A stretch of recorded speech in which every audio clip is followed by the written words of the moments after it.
ለታላቅ ድልና ለህይወት ለውጥ ዋዜማ ላይ እንደሆናችሁ የሚያሳዩ 4 ምልክቶች። ምናልባት አሁን ከፍተኛ ጫና፣ ህመም ያለው መገረዝና ከባድ መንፈሳዊ ዝምታ ውስጥ ሆናችሁ ይሄ ነገር ወደ ድል እየመጣው እንደሆነ ምልክት ይሆን እንዴ ብላችሁ እያሰባችሁ ነው። በዚህ ኃይለኛ መልእክት ውስጥ ለታላቅ ለውጥ ወይም ብሬክስሩ የመጨረሻው ደረጃ ላይ እንደደረሳችሁ የሚጠቁሙ 4 ምልክቶችን እንመለከታለን። ነገር ግን በደንብ አድምጡኝ፣ ምክንያቱም ውድቀት የመሰለ ነገር በእርግጥ መለኮታዊ አሰራር ወይም ዲቫይን ፎርሜሽን ሊሆን ይችላልና። ብቸኝነት የመሰለው ነገር ወደ ክብር መውጣት ሊሆን ይችላል። እንደ መፈራረስ የምትቆጥሩት ነገር ከታላቁ ድላችሁ በፊት የሚቀድመው ትክክለኛው ቅስፈት ሊሆን ይችላል። ወደ እግዚአብሔር እየጮኻችሁ ለምን ሁሉም ነገር ይበላሻል ብላችሁ እየጠየቃችሁ ሊሆን ይችላል። ነገር ግን ነገሩ እየፈራረሰ ሳይሆን ቦታውን እየያዘ ነው ብላችሁስ? ስለዚህ እስከ ፍጻሜው አብራችሁኝ ቆዩ። ምናልባት ከእነዚህ ምልክቶች አንዱ አሁን የምታልፉበት ሁኔታ በትክክል የሚገልጽ ሊሆን ይችላል። ይህንን ስታስታውሱ በመንፈሳችሁ ውስጥ ያለው ነገር ሁሉ መቀየር ይጀምራል። አሁን እንጀምር። 1. ሁሉም ነገር እየፈራረሰ ይመስላል። የመጀመሪያው ምልክት በዙሪያችሁ ያለው ነገር ሁሉ እየፈራረሰ መምሰሉ ነው። በዚህ ሰዓት፣ በዚህ ወቅት ጌታ ሆይ በሕይወቴ ምን እየሆነ ነው ብሎ የሚጠይቅ ሰው መናገር እፈልጋለሁ። ዙሪያውን ሲመለከት ምንም ነገር አስተማማኝ ሆኖ ለማይታየው ሰው እያወራሁ ነው። ስራው ይንገዳገዳል፣ ግንኙነቶቹ ተበላሽተዋል፣ ገንዘቡ ጠፍቷል፣ ጸሎቱ እየተሰማ እየመሰለው አይደለም። ይደገፍበት የነበረው ነገር ሁሉ በፊቱ ሲፈራረስ እየታየው ነው። ነገር ግን ተስፋ ከመቁረጣችሁ በፊት፣ በሁኔታው ከመማረራችሁም በፊት ቆም ብላችሁ ይህንን አስተውሉ። ውድቀት የመሰለው ነገር ለታላቅ ድል የመጨረሻው ዝግጅት ሊሆን ይችላል። ኢየሱስ በዮሐንስ ወንጌል ምዕራፍ 12 ከቁጥር 24 ላይ እውነት እውነት እላችኋለሁ የስንዴ ቅጣት በምድር ላይ ወድቃ ካልሞተች ብቻዋን ትቀራለች፣ ብትሞት ግን ብዙ ፍሬ ታፈራለች ብሏል። ይህ ጥቅስ ስለ ስንዴ ብቻ አይደለም፣ ስለ ሂደት ነው፣ ስለ ጫና ነው፣ ወደ ዓላማ የሚወስደው ህመም ያለበት መንገድ ነው። ዘሩ መሰበር አለበት፣ መውደቅ አለበት፣ መቀበር አለበት። እኔም ልነግራችሁ የመጣሁት በስብራት ውስጥ እንደተቀበራችሁ ከተሰማችሁ፣ ሁሉም ነገር በዙሪያችሁ እየሞተ ከሆነ ይህ ሞት አይደለም፣ መለኮታዊ ተከላ ወይም ዲቫይን ፕላንቲንግ ነው። ይህ የመጨረሻው አይደለም፣ ዓይን ያላየው ጆሮም ያልሰማው አዲስ ነገር መጀመሪያ ነው። እግዚአብሔር እናንተን ወደ መለኮታዊ ነገር ለመግፋት ሲል የለመዳችሁትን ነገር የማፍረስ መንገድ አለው። ምቾታችሁ ከጥሪያችሁ ጋር መሄድ ሲያቆም እግዚአብሔር የምቾት ቀጠናችሁን ይበትነዋል። ለዚህ ነው ስራችሁን ያጣችሁት፣ ምክንያቱም እዚህ ቦታ ላይ በጣም ተመችቷችሁ ነበርና። ለዚህ ነው ያ ግንኙነት ያበቃው፣ ምክንያቱም ፈውሳችሁን እየጋረደ ነበር። ለዚህ ነው ያቀዳችሁት ያልተሳካው፣ ምክንያቱም እግዚአብሔር የተሻለ ንድፍ ስላለው። ነገሩ ከባድ ነው፣ ያማል፣ ግን አስፈላጊ ነው። እግዚአብሔር አዲስ የወይን ጠጅ ሊያፈስ ሲል በአሮጌ አቁማዳ መያዝ አትችሉም። አቅማችሁ ባለበት እየቀጠለ ጥሪያችሁ ሊያድግ ስለማይችል አዲሱ ወይን አቁማዳውን ይተረትረዋል። በኢሳይያስ 43:19 ላይ እግዚአብሔር እነሆ አዲስን ነገር አደርጋለሁ፣ እርሱም አሁን ይበቅላል አታቁምን ይላል። ይበቅላል የሚለው ቃል ከውስጥ ወደ ውጪ ተገፍቶ የሚወጣን ነገር ያመለክታል። ለዚህ ነው ሕይወታችሁ ከምድር በታች የተቀበረ የመሰለው። እግዚአብሔር ከውስጣችሁ አዲስን ነገር እያወጣ ስለሆነ ነው። ሂደቱን በችኮላ ከተመለከታችሁት ትሰሳታላችሁ። ቅጣት ይመስላችኋል፣ ውድቀት ይመስላችኋል፣ ግን አይደለም። ይህ ቅርጽ ማውጣት ወይም ፎርሜሽን ነው። እግዚአብሔር እያፈራረሳችሁ አይደለም፣ ወደሚቀጥለው ደረጃ አብራችሁ መሻገር የማይችለውን ነገር ሁሉ እየገፈፈ ነው። በሌላ መንገድ ላስረዳችሁ። አንዲት ሴት ስትወልድ በዝምታ አይደለም፣ ተቃስታለች፣ ትገፋለች፣ ትጮኻለች። የወሊድ ሂደት ይመሰቃቀላል፣ ይጮኻል፣ ያማል፣ ግን የሕይወት መጀመሪያ ነው። እኔም እየቃሰተ ላለ፣ እያለቀሰ ላለ፣ በምጥ ውስጥ ላለ ሰው ልሰብክ መጥቻለሁ። የምጥን ህመም ከሞት ጋር አታምታታው። እየሞትክ አይደለም፣ እየወለድክ ነው። በሕይወታችሁ የሚመጡ ታላላቅ ለውጦች የሚከሰቱት ከታላላቅ ወጀቦች በኋላ ነው። ለዚህ ነው ጠላት እሳቱን ያቀጣጠለው።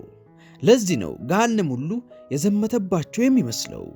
ምክንያቱም ለክብራችሁ አፋፍ ላይ ቆማችኋል። ጠላት ሁሌም ጥቃት የሚያበዛው ለተስፋ ቃሉ ስትቀርብ ነው። ኢዮብን ጠይቁት፣ ዮሴፍን ጠይቁት፣ ኢየሱስን ጠይቁት። ኢዮብ ሁሉንም ነገር ያጣው ስለተገረመ አልነበረም፣ እግዚአብሔር ስለታመነበት እንጂ። እጥፍ ሊባርከው ስላሰበ ሕመሙን አመነበት። ዮሴፍ ወደ ጉድጓድ የተጣለው በቤተ መንግሥት የተዋሸበትና እስር ቤት የተረሳው ውድቀት ስለሆነ ሳይሆን ሞገስ ስላለው ነው። መድኃኒታችን ኢየሱስም ሥልጣንን ሁሉ ይዞ ከመነሳቱ በፊት ተሰቀለ፣ ተተፋበት፣ ተገረፈ። ስለዚህ ሕይወታችሁ እየፈራረሰ ከሆነ ስሙኝ፣ ይህ የጠላት ማሸነፍ አይደለም። ይሄ ሸክላ ሰሪው አዲስ አድርጎ ሊሰራው አሮጌውን ማሰሮ እየሰበረው ነው። ኤርምያስ 18 የሸክላ ሰሪው መንኮራኮሩን ያሳየናል። እየወደደ እንደወደደ አድርጎ ይሰራል፣ ያፈርሳል፣ መልሶ ይሰራል።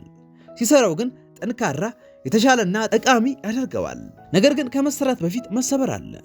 መንኮራኩሩን አትፍሩ። በእጁ እየሰራችሁ ያለውን አምላክ እመኑ። ምናልባት ስራ አጥታችሁ ይሆናል፣ ግን ያ ማጣት ውስጣችሁ ያለውን የቢዝነስ ሰው ሊቀሰቅሰው ይችላል። ግንኙነቱ ፈርሶ ይሆናል፣ ግን እግዚአብሔር ማንነታችሁን በሰዎች ዘንድ ሳይሆን በእርሱ ዘንድ ሊያጸናው ነው። ቅርፊቱ መሰበር አለበት። ያኔ ነው ዘሩ የሚበቅለው። አንዳንድ ጊዜ መፈራረስ ወደ ታላቅ ድል መሸጋገሪያ መንገድ ነው። ይህንን ልበል፣ በዚህ ደረጃ ላይ ስትሆኑ ሰዎች ጥለዋችሁ ሊሄዱ ይችላሉ፣ ሊረዷችሁ አይችሉም። ምክንያቱም ሁሉም ሰው ከታምራቱ በፊት ያለውን ምስቅልቅል መቋቋም አይችልምና። ነገር ግን የሰዎች ዝምታ ከእግዚአብሔር ስልት ሊያዘናጋችሁ አይገባም። እግዚአብሔር ጥሪያችሁን ለማረጋገጥ የሕዝብ ብዛት አይፈልግም። አንዳንድ ጊዜ የእርሱን ድምፅ እንድትሰሙ የሰዎችን ጫጫታ ያስወግዳል። አልተረገማችሁም፣ አልተረሳችሁም፣ አላለቀሳችሁም ማለት አይደለም። ለቦታው ግን እያዘጋጃችሁ ነው። እንባችሁ በከንቱ አልፈሰሰም፣ ጸሎታችሁ አልተረሳም፣ ትግላችሁ ያለ ዋጋ አልቀረም። ለለውጡ የመጨረሻው ደረጃ ላይ ቆማችኋል። ጨለማው የሚበረታው ሊነጋ ሲለው፣ ጸጥታው የሚሰፍነው መለከት ሊነፋ ሲለው፣ ትግሉ የሚከብደው መከር ሊሰበሰብ ሲለው እንዳታቋርጡ። ይህንን እየሰማችሁ ያላችሁ እያወራው ያለሁት ለእኔ ነው፣ እኔ ያለሁት የዚህ ደረጃ ላይ ነው፣ ሁሉም ነገር እየፈራረሰብኝ ነው የምትሉ ከሆነ ይህንን አውጁ። እግዚአብሔር ሆይ በመፈራረስ ውስጥ አምንሃለሁ፣ ምክንያቱም አንተ የተሻለ ነገር እየገነባ እንደሆነ አውቃለሁና በሉት። ሁለተኛ፣ ከሰማይ የሚሰማ የከበደ ዝምታ። ሁለተኛው ምልክት ከሰማይ የሚሰማ ከባድ ዝምታ ነው። ይህ ዝምታ ከሰላም የሚመጣ ሳይሆን ከሰማይ የሚመጣ ቅዱስ ጸጥታ ነው። እንደ ረጋ ውሃ ያለ ዝምታ አይደለም። በመንፈሳችሁ ላይ የሚጫጫን፣ ደረታችሁ ላይ የሚከብድ እግዚአብሔር ሆይ እየሰማኸኝ ነው የሚያስብል ዝምታ ነው። ጸልያችኋል፣ ጾማችኋል፣ አምልካችኋል፣ ዘርታችኋል፣ በእምነት ቆማችኋል፣ ግን የምትሰሙት ዝምታ ብቻ ነው። ሰማይ የተዘጋ ይመስላል። ጸሎት መልስ የሌለው ይመስላል። በዝምታ ውስጥ ብቻችሁን ቆማችሁ የተረሳችሁ ይመስላችኋል። ነገር ግን ወዳጆቼ ስሙኝ፣ ዝምታ ማለት መቅረት ማለት አይደለም። የእግዚአብሔር ጸጥታ እርሱ እንደተዋችሁ አይቆጠርም። እንዲያውም ታላላቅ ተአምራት የሚጀምሩት በጸጥታ ውስጥ ነው። ወደ ቃሉ ልውሰዳችሁ። ከሚልኪያስ 4 እስከ ማቴዎስ 3 ባለው ጊዜ መለኮታዊ ቆይታ የ400 ዓመት ዝምታ ነው። ነቢይ የለም፣ ራእይ የለም፣ ከሰማይ የመጣ ድምፅ የለም፣ ዝምታ ብቻ። ትውልድ አልፎ ትውልድ ተተካ። እየጠበቁ ተስፋ እያደረጉ ከዝምታው በኋላ ምን መጣ? ኢየሱስ። ዝምታው ቅጣት አልነበረም፣ ዝግጅት ነበር። እግዚአብሔር የዓለምን መድኃኒት ሊገልጥ እየተዘጋጀ ነበር። ኢየሱስ በታላቅ ግርግር አልመጣም፣ በግርግም ውስጥ በጸጥታ ውስጥ መጣ። ምክንያቱም እግዚአብሔር ታላቅ ሥራውን የሚሠራው በስውር ቦታ ስለሆነ ነው። እግዚአብሔር ለረጅም ጊዜ ባልተናገረበት ወቅት ውስጥ እያለፋችሁ እየመሰላችሁ ከሆነ አይደለም። መንፈሳችሁን ላበረታታ ፈልጋለሁ። ዝምታው በከንቱ አይደለም። አንዳንድ ጊዜ እግዚአብሔር ማውራት የሚያቆመው ምን ማድረግ እንዳለባችሁ አስቀድሞ ስለነገራችሁ ነው። አሁን እርሱ ማውራት ቢያቆምም እንኳን በተናገረው ቃል ታምኑ እንደሆነ እየፈተነ ነው። ኢሳይያስ 30:15 በጸጥታና በመታመን ኃይላችሁ ይሆናል ይላል። በጩኸት አይደለም፣ በማረጋገጫ አይደለም፣ በጸጥታና በመታመን። አስተማሪ ፈተና ሲሰጥ ክፍል ውስጥ ጸጥታ ይሆናል። አስተማሪው ተማሪዎቹን ስለተዋቸው ሳይሆን አስቀድሞ ስላዘጋጃቸውና የተማሩትን የሚያሳዩበት ሰዓት ስለሆነ ነው። እግዚአብሔር ብዙ ጊዜ ዝም የሚለው ስለተቆጣ ሳይሆን እያሳደጋችሁ ስለሆነ ነው። በምቾት ጊዜ ሃሌሉያ ብላችኋል። አሁን በድርቅ ጊዜ በሹክሹክታ አምነሃለሁ ትሉት እንደሆነ ማወቅ ይፈልጋል። ይህ ነው እውነተኛ እምነት። የሚታየው እምነት ሳይሆን ባላየውም እንኳን አምነዋለሁ የሚለው እምነት ነው። ዝምታው የተቀደሰ ነው። የቀዶ ጥገና ሰዓት ነው። በቀዶ ጥገና ወቅት ታካሚው ዝም ብሏል፣ ክፍሉም ጸጥ ብሏል። ምክንያቱም ፈውስ እየተከናወነ ነው። ምናልባትም መንፈሳቸው የከበደው እግዚአብሔር በነፍሳችሁ ውስጥ ትልቅ ሥራ እየሠራ ስለሆነ ነው። አመለካከታቸውን እየቀየረ እምነታችሁን እያሰፋ ወደ ቀጣዩ ደረጃ የማይሄደውን እየቆረጠ ነው። ዝም ስላላችሁ እየሠራ አይደለም ማለት አይደለም። ከዝምታው መጋረጃ በስተጀርባ መለኮታዊ ግንኙነቶችን ወይም ስትራቴጂዎችን ወይም መጋጠሞችንና ድንገተኛ ሞገስን እያዘጋጀ ነው። ነገር ግን በዝምታ ወቅት ተስፋ ከቆረጣችሁ እርሱ ያዘጋጀላችሁን ድል ታጣላችሁ። እየጾመ ጸሎቱ ለማይሰማ ለመሰለው ሰው ልናገር። ማታ እየተነሳችሁ እየጮኻችሁ ግን እግዚአብሔር ዝም ላለበት ሰው እየሰማችሁ እንደሆነ ልነግራችሁ ወዳለሁ። ላይሰማችሁ ይችላል፣ ግን እርሱ እየሰማችሁ ነው። እያንዳንዱ እንባ ተይዟል። እያንዳንዱ ሽክሽክታ ተሰምቷል። እርሱ ዝም ያለው ስለተማመነባችሁ ነው። እንደምትቀጥሉ ያውቃል። ስራችሁ ጠለቅ ያለ ስለሆነ ያለ ዝናብ ለተወሰነ ጊዜ እንደምትቆዩ ያውቃል። መንፈስ ቅዱስ በርታ፣ በጸጥታ ውስጥ እንዳታቋርጥ የሚል ይመስለኛል። አንዲት ሴት ስታረግዝ ለረጅም ጊዜ በውጭ ሆዷ በኩል እንቅስቃሴ አይታይም፣ ግን በዝምታ ውስጥ ሕይወት እየተሰራ ነው። አጥንቶች እየተጋጠሙ የልብ ምት እየጀመረ ነው። ሁሉም በዝምታ ውስጥ። ስለዚህ ጸጥታውን አትጥሉት፣ አክብሩት።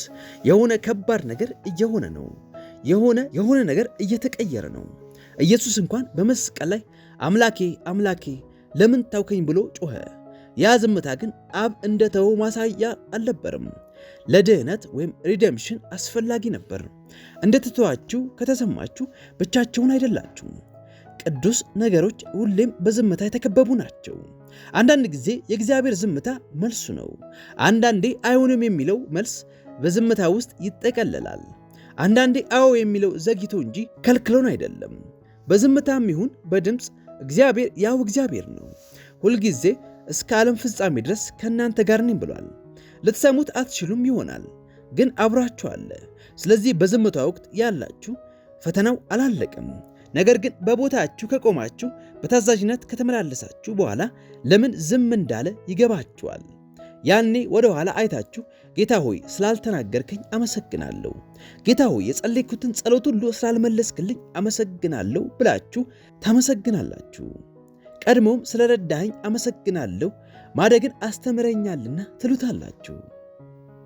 ሶስተኛ፣ መንፈሳዊ ውጊያ በድንገት ይባባሳል። ሶስተኛው ምልክት መንፈሳዊ ውጊያ ያለምንም ማስጠንቀቂያ መባባሱ ነው። በታማኝነት ከእግዚአብሔር ጋር እየሄዳችሁ እየጸለያችሁ እየጾማችሁ በድንገት ነገሮች ሲገለባበጡ አይታችሁ ታውቃላችሁ? ጥቃት ከየት እንደመጣ አይታወቅም። ፈተና ይበረታል፣ ሰዎች ይቀዘቅዛሉ፣ ድብርት ይገባል፣ ጥርጣሬ ይጮሃል፣ እንቅልፍ ይጠፋል። ምን አጠፋው ትላላችሁ? ግን ምንም እንዳላጠፋችሁ ብነግራችሁስ? ውጊያው የመሳታችሁ ምልክት ሳይሆን በትክክለኛው መንገድ ላይ የመሆናችሁ ምልክት ቢሆንስ? ይህ የመንፈሳዊ ውጊያ ምስጢር ነው። ለድል ስትቃረቡ ጠላት ዝም ብሎ አይመለከትም፣ ምላሽ ይሰጣል። ወደ መዳረሻችሁ በቀረባችሁ ቁጥር ሲኦል አብዝቶ ይቃወማል። ዘንዶ ሕፃኑ እስኪያድግ አይጠብቅም። ተስፋውን ገና ሲወለድ ነው ሊውጣው የሚፈልገው። ራእይ 12:4ን ተመልከቱ። ሴቲቱ ስትወልድ ሕፃኑን ሊበላው ዘንዶ በፊቷ ቆመ። ነገር ግን ሕፃኑ ወደ እግዚአብሔር ተነጠቀ። ጠላት ተስፋውን እንደታየ ሊነጥቀው ሞከረ። ለምን? ምክንያቱም ሲኦል ሰማይ ሊወልድ ያሰበውን ያውቃልና። ጠላት እናንተን እያሳደደ ከሆነ ምናልባት እግዚአብሔር በእናንተ በኩል ኃይለኛ ነገር ሊወልድ ስለሆነ ነው። ጥቃቱ ለምን እንደበዛ ከገረማችሁ ልንገራችሁ። ለዓላማ እርጉዝ ናችሁ። ልክ ምጥ ሕፃኑ ሊወጣ ሲል እንደሚበረታ ተስፋው ሊገለጥ ሲል ውጊያው ይበረታል። ጫናው ቅጣት አይደለም፣ ዝግጅት ነው። ጠላት ሊያቆመው የማይችለው ነገር ከውስጣችሁ ሊወጣ እንደሆነ ማረጋገጫ ነው። ሊያዘገይ፣ ተስፋ ሊያስቆርጥ ይሞክራል። ለዚህ ነው አእምሯችሁ በጭንቀት የተሞላው። ለዚህ ነው ከረጅም ጊዜ በፊት ያሸነፋችሁት ኃጢአት አሁን በሩን የሚያንኳኳው። ሰይጣን እናንተ የምታውቁትን ነገር ያውቃል። አፋፍ ላይ ናችሁ። ወደማታውቁት የዓላማና የኃይል ደረጃ ልትሻገሩ ነው። አንደኛ ጴጥሮስ ምዕራፍ 5 ቁጥር 8 እንዲህ ይላል፣ ባለጋራችሁ ዲያብሎስ የሚውጠውን ፈልጎ እንደሚያገሳ አንበሳ ይዞራልና በዘፈቀደ አይዘልንም፣ በመንፈሳዊ እንቅስቃሴ ሊሰማ ይዘላል፣ ዕጣ ፈንታን ሊያበላሽ ያደባል። ነገር ግን አስተውሉ፣ እንደሚያገሳ አንበሳ ነው የሚለው። አስመስሎ እንጂ እውነተኛ አንበሳ አይደለም። እውነተኛው የይሁዳ አንበሳ አንድ ብቻ ነው፣ እርሱም ከእናንተ ጋር ያለው የናዝሬቱ ኢየሱስ ነው። ጠላት ይጮኻል፣ ነገር ግን ሊውጣችሁ አይችልም። አሁን በጫና ውስጥ ላለ ሰው እናገራለሁ።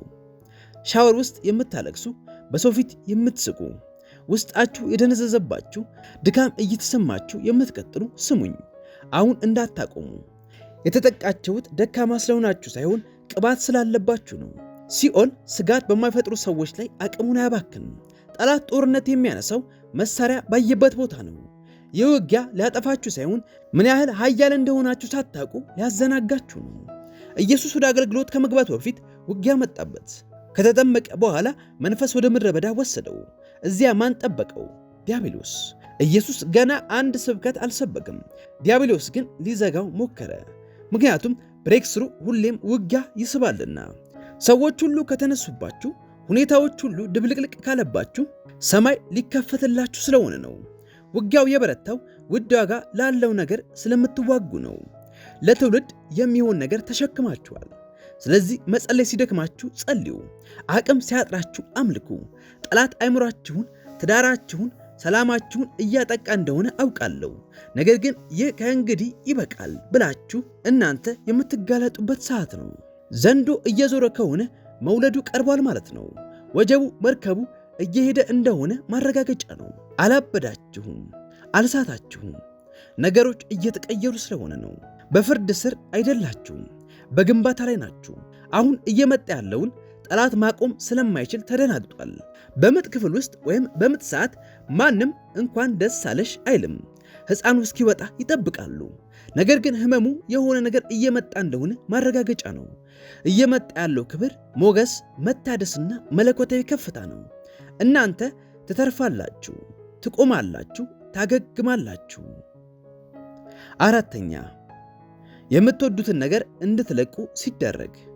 አራተኛው ምልክት የምትወዱትን ነገር በግድ እንድትለቁ መደረጉ ነው። በእያንዳንዱ አማኝ ጉዞ ውስጥ ልክ በሩ ሊከፈት ሲል፣ ልክ ተስፋው ሊጨበጥ ሲል እግዚአብሔር በለስላሳ ግን በጽኑ እጁ ለእናንተ ውድ የሆነን ነገር ነክቶ ይህንን ስጠኝ የሚልበት ጊዜ አለ። ይህንን የሚለው ሊወስድባችሁ ፈልጎ ሳይሆን ነገሩ ይዟችሁ እንደሆነ ለማየት ነው። የመለየት ህመም፣ የመሰናበት ሐዘን እየተሰማችሁ ጌታ ሆይ ለምን አሁን የምትሉ አላችሁ።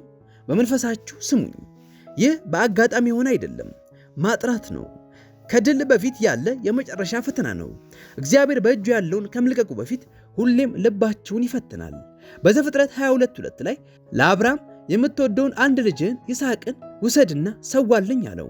ልብ በሉ፣ ይህ አብርሃም የማይወደው ልጅ አልነበረም። እግዚአብሔር የሰጠው የተስፋ ቃል ነበር። ለ25 ዓመታት የጠበቀው ተአምር ነበር። ይስሐቅ ስህተት አልነበረም፣ በረከት ነበር። ነገር ግን በረከቶች ቀስ ብለው ጣዖት ሊሆኑ ይችላሉ።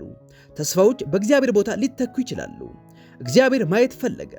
አብርሃም ከሰጪው ይልቅ ስጦታውን ይወዳል። ይህንን ማረጋገጥ ፈለገ። ለዚህ ነው እግዚአብሔር በተቀደሱ ነገሮች ላይ ጣቱን የሚያሳርፈው። ግንኙነቶች፣ ዕድሎች፣ ስልጣን፣ ንብረት እኛን ለመጉዳት ሳይሆን እኛን ለመግለጥ የምትወዱትን ነገር መልቀቅ እስካልቻላችሁ ድረስ እግዚአብሔር ቀጣዩን ነገር ሊሰጣችሁ አይችልም። የነበረውን አጥብቆ መያዝ የሚመጣውን ይዘጋል። እየተገፋችሁ ከሆነ ቅጣት አይደለም፣ መገረዝ ነው። መገረዝ የሚደረገው ላላፈራ ዛፍ ሳይሆን ላፈራ ዛፍ ነው። ዮሐንስ 15:2 ላይ ፍሬ የሚያፈራውን ሁሉ አብዝቶ እንዲያፈራ ያጠራዋል ወይም ይገርዘዋል ይላል። መገረዝ የመውደቅ ምልክት አይደለም፣ የፍሬያማነት ምልክት ነው። ነገር ግን እግዚአብሔር ብዙ ፍሬ ይፈልጋል። ከፍሬ ወደ ብዙ ፍሬ ለመሄድ መቆረጥ ያስፈልጋል። መቆረጡ ዋጋ ያስከፍላል። ያበቃ ግንኙነት፣ የራሳችሁ የመሰላችሁ ህልም፣ ቢዝነስ ወይም ጓደኝነት ሊሆን ይችላል። እግዚአብሔር ይህንን ከሰጠኸኝ ያንን እሰጥሃለሁ ይላል። ፊኛ ወደ ላይ የሚወጣው ክብደት ሲቀነስለት ነው። አንዳንዶቻችሁ ለአንድ ዘመን በረከት የነበረ ለአሁን ዘመን ግን ሸክም የሆነ ነገር ተሸክማችኋል። ስለ ሄደው ነገር ታለቅሳላችሁ። ነገር ግን እግዚአብሔር አስወግዶት ቢሆንስ? ያ ጓደኛ ሄዶ ሳይሆን ተለቆ ቢሆንስ? ያ በር የተዘጋው ለተሻለ ነገር ሊያዘጋጃችሁ ቢሆንስ? የልብ መሰበር መጨረሻችሁ አይደለም፣ መስተካከላችሁ ነው። መልቀቅ እንደ ሞት ይቆጠራል፣ እንደ መክሰር ይሰማል። ነገር ግን አንዳንዴ ሞት ለዕድል ፈንታ መግቢያ በር ነው። ኢየሱስ ሥጋን ለመልበስ ሰማያዊ ክብሩን ለቀቀ፣ እኛን ለማዳን ሕይወቱን ለቀቀ። በትንሣኤ ኃይል ለመኖር አንዳንድ ነገሮችን በመሠዊያ ላይ ማኖር አለብን። በታዛዥነት የምትለቁትን እግዚአብሔር በትርፍ ይተካዋል። አብርሃም ቢላዋን አነሳ፣ እግዚአብሔር ግን አስቆመው። ምክንያቱም እግዚአብሔር የይስሐቅን መሞት አልፈለገም፣ የአብርሃምን ልብ መገዛት እንጂ። አብርሃም ሲታዘዝ እግዚአብሔር በግ አዘጋጀለት። በእምነት ስትለቁት እግዚአብሔር አቅርቦቱን ይለቃል። ነገር ግን እስከ መጨረሻው ሰከንድ ይጠብቃል። ልባችሁ እስኪረታ ይጠብቃል። ማንነታችሁን እግዚአብሔር እንድትለቁ በሚጠይቃችሁ ነገር ላይ ተመስርቶ ይሆናል። ያ ግንኙነቴ ማንነቴ ነው፣ ያ ስራዬ ክብሬ ነው ብላችሁ ይሆናል። ይህንን ከለቀኩ እኔ ማን ነኝ ትላላችሁ። ስሙኝ፣ የሚቀረው እግዚአብሔር ነው። የሚቀረው ጸጋ ነው። የሚቀረው እውነተኛ ማንነታችሁ ነው። መልቀቅን ተለማመዱ። መልቀቅ መክሰር አይደለም፣ ወደ ላቀ ደረጃ መሸጋገር ነው። ሁሉን በያዘው አምላክ ስለምታምን ምንም ነገር አጥብቄ መያዝ አይጠበቅብኝም ማለታችሁ ነው። እግዚአብሔር ልቀቀው ሲል ሕይወታችሁን ባዶ እያደረገ ሳይሆን ቦታ እያዘጋጀ ነው፣ ለአዲስ ራዕይ፣ ለአዲስ ኃይል፣ ለአዲስ ዓላማ። አብርሃም ፈተናውን ካለፈ በኋላ ዘሩ በዛ። ስለዚህ የምትወዱት ነገር ከጣላችሁት መሃል እየተንሸራተተ ከሆነ፣ እያዘናችሁ ግን እያመናችሁ ከሆነ ይህ መጨረሻው አይደለም፣ መግቢያው ነው። ታላቁን በር ልታልፉ ነው። አሮጌውን ሸክም ወደ አዲሱ ዘመን መውሰድ አትችሉም። ስትለቁት እግዚአብሔር በታዛዥነታችሁ ላይ እስትንፋሱን እፍ ብሎ ያበዛላችኋል። ይህ መልእክት ልባችሁን ከነካው፣ እግዚአብሔር እንድትለቁት የጠየቃችሁ ነገር እንዳለ ካወቃችሁ ሁለት ነገር አድርጉ። አንደኛው በልባችሁ ልቀቁት፣ አጥብቃችሁ የያዛችሁትን ልቀቁት። ሁለተኛው በኮሜንት መስጫ ላይ አሁን ይህንን አውጁ፣ ጌታ ሆይ ለመልቀቅ እስክችል ድረስ አምንሃለሁ በሉ። እነሆ የመጨረሻው ደረጃ ላይ ናችሁ። መሰበሩን አልፋችኋል። ዝምታውን ታግሳችኋል። ውጊያውን ተቃቁማችኋል። አሁን የመጨረሻው ሸክም እየለቀቃችሁ ነው። በተቀደሰ መሬት ላይ ቆማችኋል። ንፋሱ እየተቀየረ ነው። ሰማያት እየተከፈቱ ነው። እየተራቆታችሁ ሳይሆን ከፍ እያላችሁ ነው። በእምነት የለቀቃችሁትን ሁሉ እግዚአብሔር የተጨቆነ፣ የተነቀነቀ፣ የተትረፈረፈ አድርጎ ይመልስላችኋል።